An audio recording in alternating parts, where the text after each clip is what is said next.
We are continuing our series on the Beatitudes, finding God's blessing in 2021, and we've reached Matthew 5:6.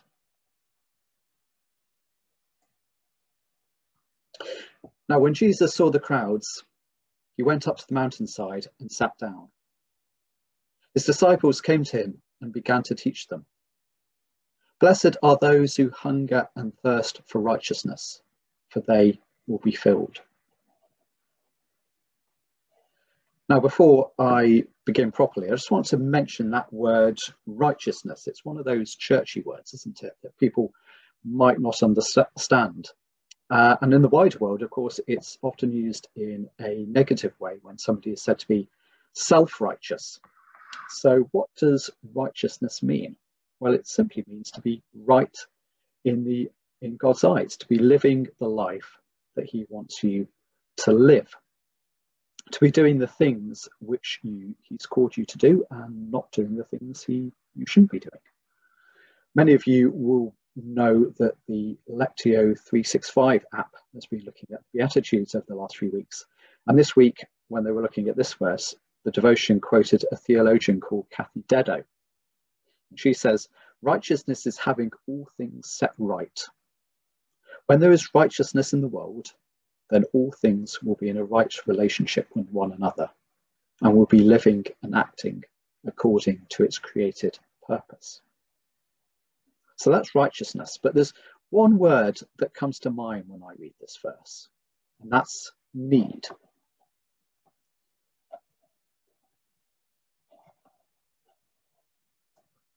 That's need.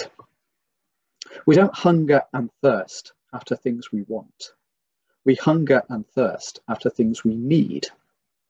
When Jesus talks about hungering and thirsting, he's comparing our need for God with our need for food and drink, the most basic of needs. Now, you might have heard of Maslow's hierarchy of needs. This was created by the psychologist Abraham Maslow. And the idea is that you can only achieve the needs towards the top of the pyramid if you've already met the needs lower down. And right down at the bottom is food and drink. That's what Jesus is comparing righteousness to. That state of being right with God is comparing it to food and drink, a basic need on a fundamental level. And I think understanding need is important because admitting we need someone is a blessing. It's a blessing because we can often only be blessed if we let someone bless us. And we can only receive God's full blessing if we let him bless us. I always like to go back to the parable of the prodigal son. To me, it's my favourite parable because I think it sums up the whole gospel in one story. And in that story, you have the son demanding his inheritance from his father. By doing that, he's effectively saying, I don't need you. And then later on, when he's down and has a horrid job looking after the pigs, what does he realise? He realises that he needs his father. That back at home is where he truly belongs. That's the crucial turning point in the story, the recognition of need. That's what prompts his return home. That's what prompts him to apologise to his father for his actions. Now, if you're coming across this story for the first time, especially if you're watching on YouTube, the recording, and you're wondering what all that means, well, the son is us and the father is God. The son leaving home is us turning our backs on God, and the son returning home is us returning to being in relationship with God. Recognizing that being in a relationship with God is where we are supposed to be, that it's in that relationship that we'll be living and acting according to our created purpose, to go back to that quote from Kathy Dedo. Recognizing that we need God is the starting point of building a relationship with him. So I want this morning just to look at three important points about need. And I'm going to look at how these apply to salvation, how to our relationship with God, but also working on the principle that our relationships with other people should model the same values that we show in our relationship with God. I'm going to look at how do these apply to how we relate to other people. So the first point I want to look at is recognizing need means recognizing there are some things that we cannot do, but others can. In our relationship with God, that means recognizing that only God can save us. It means recognizing that there is a chasm between us and God caused by our sin, by our turning away from him, and that chasm can only be bridged by God, by the death and resurrection of Jesus. As Paul puts it in Ephesians chapter 2, for it is by grace you have been saved, through faith. And this is not from yourselves, it is the gift of God, not by works. It's not a question of being good and doing lots of good works. We cannot save ourselves. Our own works, our own efforts cannot bridge that gap. And of course, that goes against the philosophy of the modern age. Today, we have a cult of independence. The most important thing is that you stand on your own 2 feet and you can make your own decisions, that you're in control of your own destiny, that you can do your own thing. You look after yourself and I'll look after myself. That's the philosophy of today. What's the most popular song played at funerals? It's My Way by Frank Sinatra. And in my opinion, society's love affair with independence is probably the biggest obstacle between us and the re-evangelization of this country. How can we encourage people to realize they need God when the whole idea of needing anyone is anathema? In a culture where the word needy is an insult. I don't think it's a coincidence that over the centuries, the gospel has resonated the most with those who are poor, those on the margins, those who have suffered from addictions, people like that, people who have learnt the hard way that they need other people. Once somebody has embraced need, then I don't think it's such a big jump to recognizing their need for God. But that culture of independence is not what God calls us to. He calls us to a life of interdependence, not independence.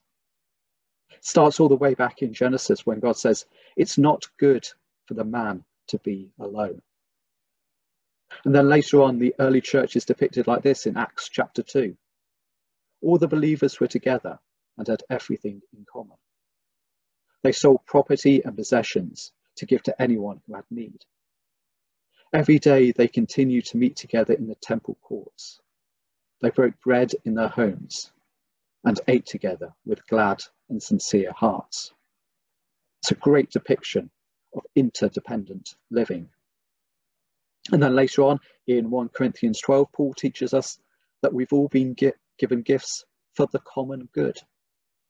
He uses analogy that we're all parts of the same body. Paul writes, the eye cannot say to the hand, I don't need you. And the head cannot say to the feet, I don't need you. We all need each other. If we are to achieve what God is calling us to do, then we have to recognize that we can't do everything ourselves, that we all have different gifts and we all need to work together. And personally, I don't think that's just within church, within life. I think that's between churches. I think one of the things we've learnt over the last year is that churches need to work better together.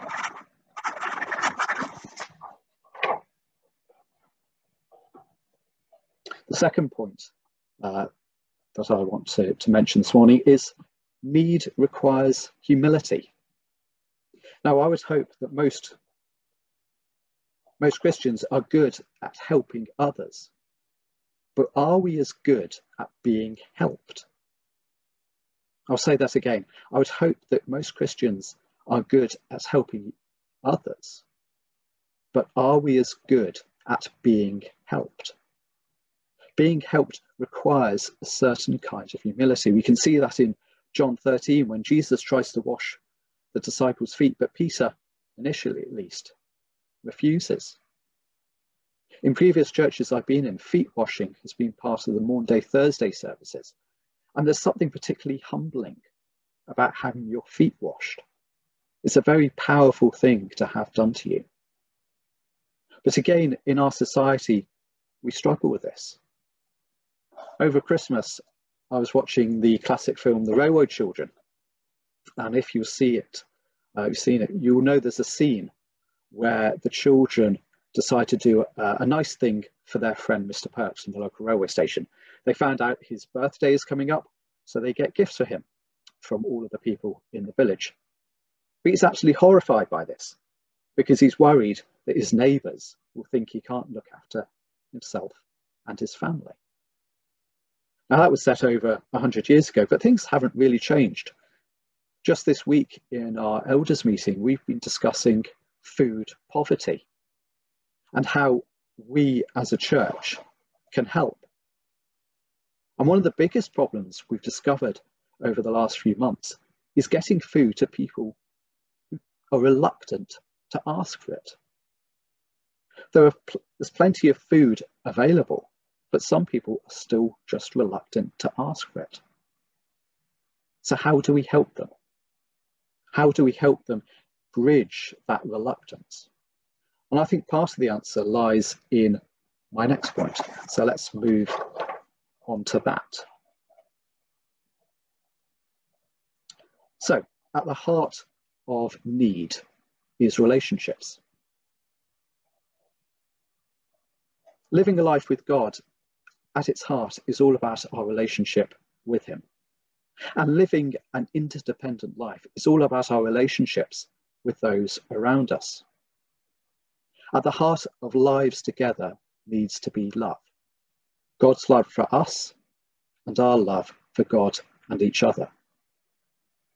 If we need others, then we need to be aware of how our actions affect them and our responsibilities to them. If we recognize that we need somebody, but we don't care about them, then we're just using them. That's why repentance and forgiveness is so important. Repentance is key for building our relationship with God when we've done something wrong. And then after that, we need to forgive others as we too have been forgiven. But our relationship with others are so important. Once we've got that relationship with someone, then we can better understand their needs and how we can meet them. And they can better understand our needs and how they can meet our needs. Supporting each other just becomes part of a natural relationship. To go back to the issue of food poverty and how we can help people who don't want to ask for help, we've sort of decided to do as a church is to take an approach where we build on existing relationships that we have, for example, with those who attend our families groups. We can use those relationships as a good foundation for being able to help them. That some will be far more willing to ask for help from people they know rather than some faceless charity they don't know. Or even we might be able to identify those who need help and offer it to them before they have to ask for it. But above all, we need to do everything in love.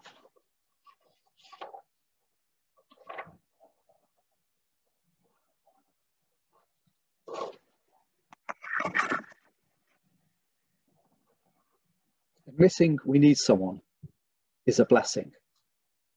It's a blessing because we can often only be blessed if we let someone bless us. And we can only receive God's full blessing if we let him bless us. So I just want to finish with some questions. Just some questions for you to ponder over the next week.